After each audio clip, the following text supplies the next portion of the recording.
Hi, my name is Mary Wong and welcome to my live post number 36. And tonight we're going to make cabbage broth to ease your bloating as well as hyperstimulation if you're doing IVF drugs. So this is cabbage that you get at any grocery store, and the good thing with this is that that you don't have to buy it organic, because thankfully this belongs to the Clean 15 sort of vegetables where it doesn't have much of a pesticide load. But what I did do is I cut it in half so far. I've already washed it, but I'm also taking away the very top layer just because I find it gets a little gross. So I'm going to do that. And just so you know, this kind of cabbage is in fact not even fully round. It's flattened. So I don't think it makes a difference. I just thought it would be excellent in my pot.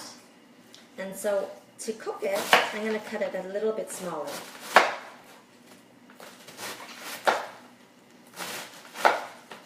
I'm excited because I've never done this before. Now, the thing about cabbage is normally you can associate it with creating gas. But here, we're using the broth to take away bloating for those of us who get bloated eating. And then for those of us who go through IVF, if your likelihood is high to get hyperstimulation, meaning you have lots of follicles to stimulate, then this is also a great thing to make and drink. We're not going to do this from start to finish, because what you want to do is you take this whole head, and I'm going to put it in this water that I'm already boiling. And ideally, I use filtered water, because that would be just better, right? Easy peasy. So again, not organic, because we don't have to, like other foods. So low pesticide load, which is great. And I just have to acknowledge Wendy Yu in Herbal Room and Lotus Center in California, who actually showed me this recipe. And I have already told some of my patients about it.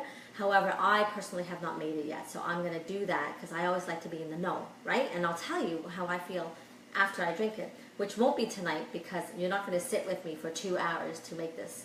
However, it is really, really easy. So literally, you just stick water on the pot, which is here. I'm going to open it up because it's boiling already. Now, how much, right? That's always a question. However, really what you want to do is enough to cover the cabbage. So what I'm going to do is I'm going to turn around, go ahead and put it in the pot, and then I'll bring you along with me after so you can see it in the pot. So I'm going to go here. You can kind of see me putting it in. Woo!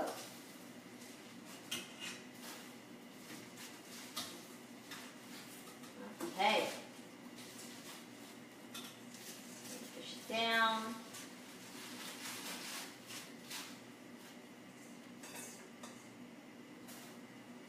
Wow, I guessed it pretty well. So I'm going to go ahead and push it down, but I'm going to bring you along with me so you can see what the heck I'm doing. There it is. Yay! So here it is in the pot, ready to go, boiling already.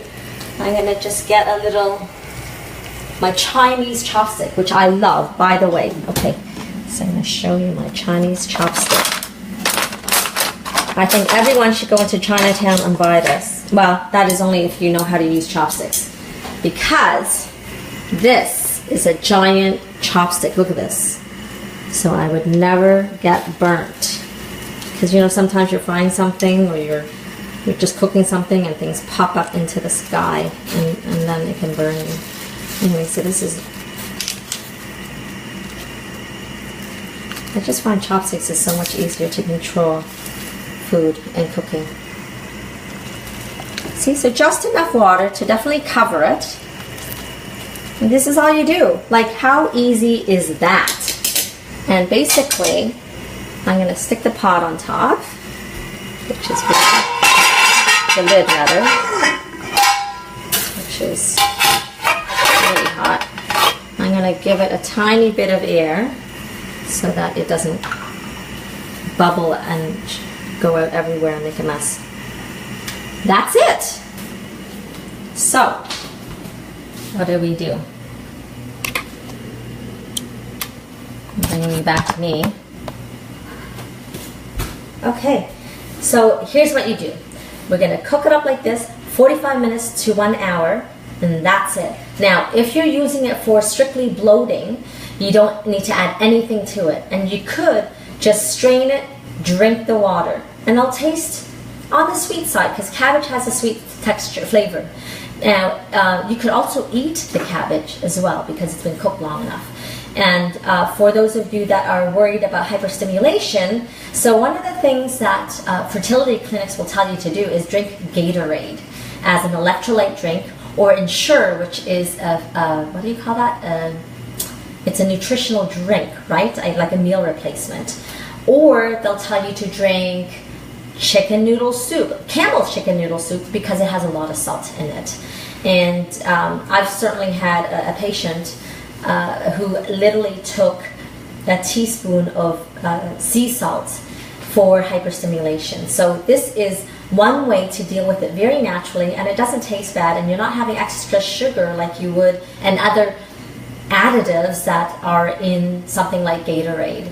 So check it out. Again, cook it up for 45 minutes, and I've had people ask me, well, why don't you add salt in it? Because for hyperstimulation, one of the things you do is you take salt in, which is opposite to normal bloating. Normal bloating, you want to avoid salt, but when it comes to hyperstimulation through IVF drugs, you want salt.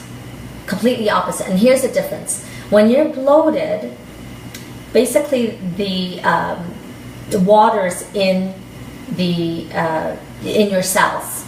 But when you're hyperstimulated with the drugs, the water is literally kind of in the tissue, like ascites. And what you want to do is use the cells to sop up that water so you can suck it up and take it out of the body. Because I've certainly seen women, unfortunately, even during pregnancy, have hyperstimulation, and it gets worse and worse after the HCG drug.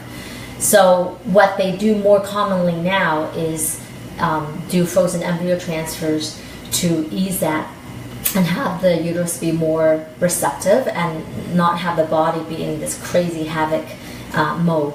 So whether you are doing fresh transfer or frozen embryo transfer, I would suggest that you do this water, and you want to do that every day.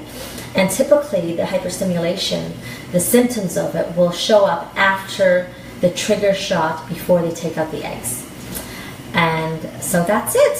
Thank you for watching the post, and I hope you make it anyway, just for your health benefits. And tell me how it goes, and if you have questions, please feel free to contact me. And otherwise, have a great night. Watch my live post next Wednesday, 8 p.m. Eastern Standard Time, where we are going to pay tribute to the National Infertility Awareness Week in the United States. It's really weird, but in Canada, it's a different date, so I'll acknowledge it when the time comes for that as well. But in the meantime, please peruse my posts, like it, like my page, check out my website, check out my book called Pathways to Pregnancy. You can get it on Amazon, Indigo Chapters, as well as Barnes & Noble, bookstore near you, libraries near you. So check it out, and we'll see you soon. Take care. Bye for now.